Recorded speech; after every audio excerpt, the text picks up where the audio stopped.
Hey, I want to talk about emotions and their power. I keep seeing this morning over and over and over, and I've learned when that happens, I just need to get it out of me. So, emotion is energy in motion. That's all it is, okay? And the predominance of our emotional state is what we toss off, we spit off, spew off these codes. Our emotional state creates patterns and amorphic fields around us. Actually, certain thought forms create very specific formations and shapes in the fields. So your predominant emotional state, the one you hold the deepest and the longest, is what begins to we everything we feel spits off codes, but the longer you hold that emotion, it begins to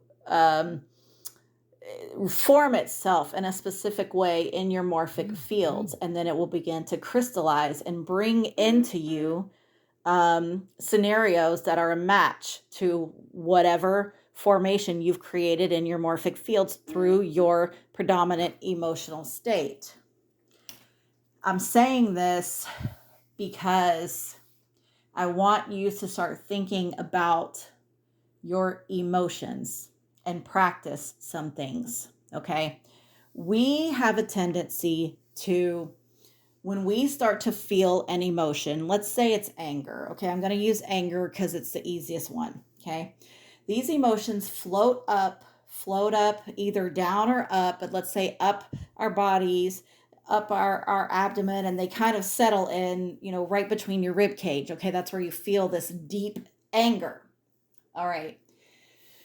The point of emotion is to allow the energy to move through you and then through and out of you. But what most of us do is when we feel that anger bubble up in our belly, we stop it right where it is. We tune into it. We start hyper focusing on it and sending all of this energy to it. Same with like lack and worry and anxiety.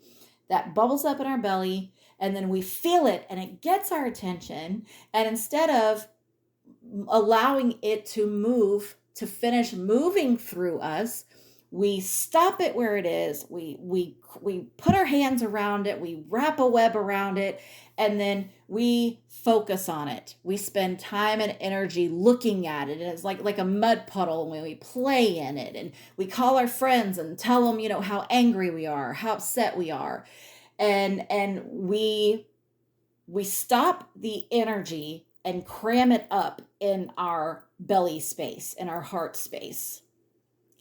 And then that's where basically the commanding energy is mostly stored. The commanding energy, meaning the energy that's stored here in my belly, is going to be the predominance of how I'm going to code my fields, and then what I'm going to ultimately draw into myself.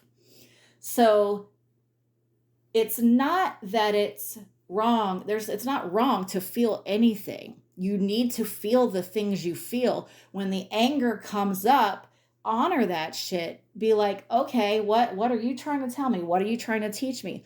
You look at it briefly, you respect it, you honor that it's trying to teach you something, you explore it without continuing to feed energy to it. And then you visualize it spinning through the heart chakra, spinning on up, being washed by your energy centers, and then basically coming out the top of your head, and now it's transmuted and it's gone, and it was just a lesson. A lot of people do not do that. They trap it and they remain focused on it, and it becomes the focal point of all of their emotional energy, which in turn becomes the focal point of all of their manifestation power.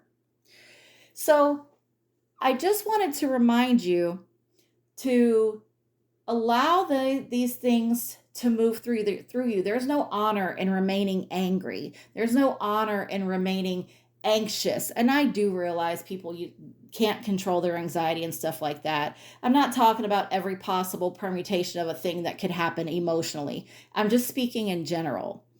It's for me in particular, I have a very strong strong energy field, and when I get angry, it's kind of scary. So I had to learn this kind of against my own will because I was manifesting, some pretty gnarly shit because I was angry and I would really settle into that anger, and it's like it basically paints the walls with this chaotic coded, just horrible mess.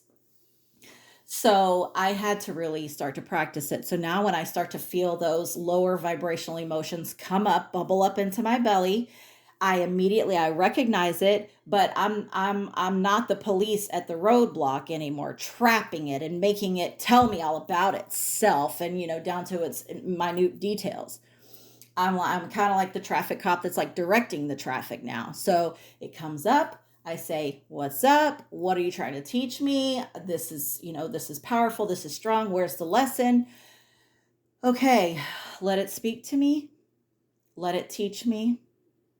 Don't be mad about it, or don't be ashamed of it, is what I mean. Don't be ashamed that you had this feeling. You are in a human avatar that is literally wired to have these feelings, okay? So stop beating yourselves up for feeling how you feel. That's such a waste of God blessed time anyway. And I don't care for that teaching where you're told to like control your thoughts and control your emotions.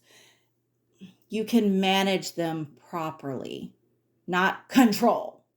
Allow for flow. And then, if you would like to take it one step further, and this is something that I do in order to basically cleanse my morphic palette, so to speak, because I know I have spewed these anger and chaos codes, and I'm like, I do not want that to crystallize. I don't want that to begin to draw third dimensional matter into itself. So I just I pull the anger, like I said, circle it through my centers, pull it out of the top of my head. I then replace it with gratitude and love. I just think about what I'm so grateful for right now. I'm so grateful that I'm in a nice, clean, safe home, and I'm grateful that I'm not hungry and I have water if I want it, and I have clothing, and I have every single thing that I need, and I have love and security and peace. So I always try to then switch my energy to that vibration so that I can bring in things that are a match for gratitude and wholeness and peace. So I know there at the end it kind of sounds a little woo woo. I'm not into new age isms. The new age, so to speak, culture is one way, and I'm not particularly that way. I'm more of the mechanics of the basics, the nuts and bolts of how the human body, the avatar, works. And I've practiced these things over the years, and I've manifested some incredible things. At this moment, I am drawing into myself a home and property for my family, and I fully expect that to come to pass. It's in my fields, and it's being fed good water, pure water, and pure sunshine. So it can only be that it does ultimately come into my awareness, into my reality. And I'm excited to keep you guys up to date on that. So I hope this helps you a little bit with working on moving energy through your avatar. Don't trap it. If you have any questions, let me know.